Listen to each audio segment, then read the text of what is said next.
আমাৰ নিজৰ শিৱসাগৰ জিলাৰো যথেষ্ট প্ৰায় আমাৰ 30জনমান প্ৰতিযোগীয়ে অংশগ্ৰহণ কৰিছে। ইয়াৰ বাহিৰেও গুৱাহাটী NF ৰেলৱে মালিগাঁও, তাৰপৰা গোলাঘাট, তাৰপৰা নুমলীগড় ৰিফাইনেৰী, যোৰহাট, ডিব্ৰুগড়, তাৰপৰা দুলীয়াজান অইল ইণ্ডিয়াৰ পৰা আহিছে, লখিমপুৰ পৰাও যথেষ্ট ল'ৰা ছোৱালী আহিছে, তেজপুৰৰ পৰা আহিছে। আমাৰ মানে অসমৰ অলমষ্ট সকলো মানে জিলাৰ পৰাই ল'ৰা ছোৱালীয়ে অংশগ্ৰহণ কৰিছে।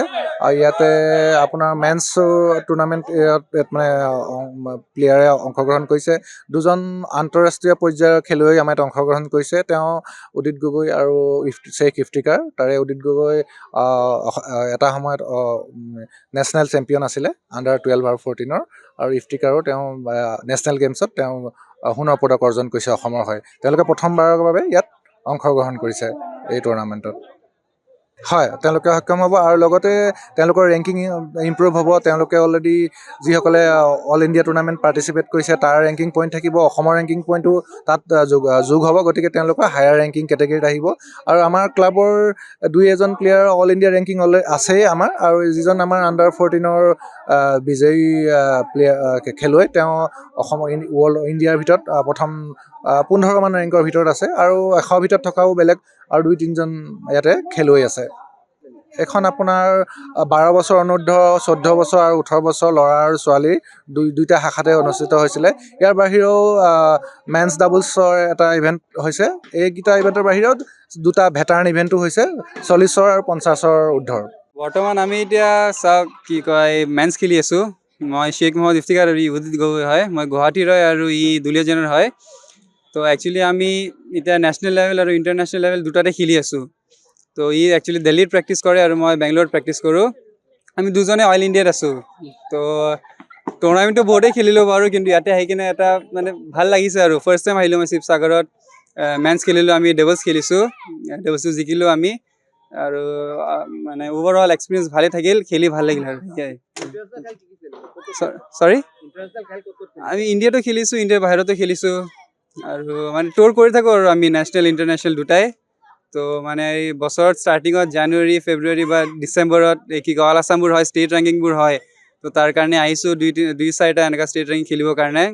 তো এই ভাল লাগিল আৰু অভাৰঅল সেয়াই আৰু। মোৰ নাম উদিত গগৈ, মই দুলীয়াজানৰ হয়, আৰু মই ইণ্টাৰনেশ্যনেল আৰু নেশ্যনেলো খেলোঁ। আৰু এনেই আজি মোৰ ফাৰ্ষ্ট মই শিৱসাগৰত আহিছোঁ অল আছাম খেলিবলৈ, আৰু বহুত ভাল লাগিছে নিজৰ ঘৰৰ ওচৰৰ খেলখনত আৰু যেন খেলিব পাৰোঁ এনেকুৱা জেগাত। আৰু এইবিলাক টুৰ্ণামেণ্ট বহুত স্পেচিয়েল হয় মোৰ কাৰণে, কেলৈ কি নিজৰ মানুহখিনিৰ আগত নিজৰ পাৰফৰ্মেঞ্চটো দেখুৱাটো বহুত মানে ডাঙৰ কথা। আৰু চবে ভালো পাইছে আমাৰ খেল চাবৰ কাৰণে। আৰু বাহিৰত বহুতখিনি টুৰ্ণামেণ্ট খেলিলোঁ ইণ্টাৰনেশ্যনেল, ইণ্ডিয়াকো ৰিপ্ৰেজেণ্ট কৰিছোঁ মই নিজক। আৰু ইণ্টাৰনেশ্যনেল যেনেকৈ লণ্ডন গ'লোঁ, উইম্বলডন গ'লোঁ, ৰোলেণ্ড গেৰছ গ'লোঁ, এইবিলাক খেলিছোঁ। এছিয়াতো খেলিছোঁ বহুত, বেংকক, শ্ৰীলংকা, ফিলিপিনছ, মালয়েছিয়া, এইবিলাক চবতে খেলিছোঁ। আৰু আছে টুৰতে থাকিম মই, আৰু আশা কৰোঁ কি আৰু আহোঁ অসমলৈ, আৰু এইবিলাক টুৰ্ণামেণ্ট আৰু মানে পাৰ্টিচিপেট কৰোঁ। Thank you. হা? অফক'ৰ্ছ ফিউচাৰটো থাকিব। চবেই কষ্ট কৰি থাকিব লাগিব, পেৰেণ্টছ ছাপোৰ্ট লাগিব, আৰু আমাৰ যোনটো এছ'চিয়েশ্যন হয় এইবিলাক ছাপোৰ্টটো লাগিব। কেলৈ কি এইটো টেনিছ এনেকুৱা স্পৰ্ট হয় যোনটো অকলে একো কৰিব নোৱাৰে, টিম এটা লাগিব, ফাইনেন্সিয়েলিও বহুত গাল বস্তু লাগিব, এছ'চিয়েশ্যনে দিব লাগিব, ফাণ্ডছ লাগিব। তো অফক'ৰ্ছ এনেকৈ পাৰিব টেনিছত। মানে অসমত অবভিয়াছলি মানে বহুত ধুনীয়া ধুনীয়া প্লেয়াৰ সোমাই আছে। সিহঁতক ওলাবৰ কাৰণে ভিতৰে মানে বিচাৰিব লাগিব আৰু মানুহবিলাকে। আৰু মানে টেনিছটো উন্নতি আছে অসমত, সেইটো ক'ব পাৰি।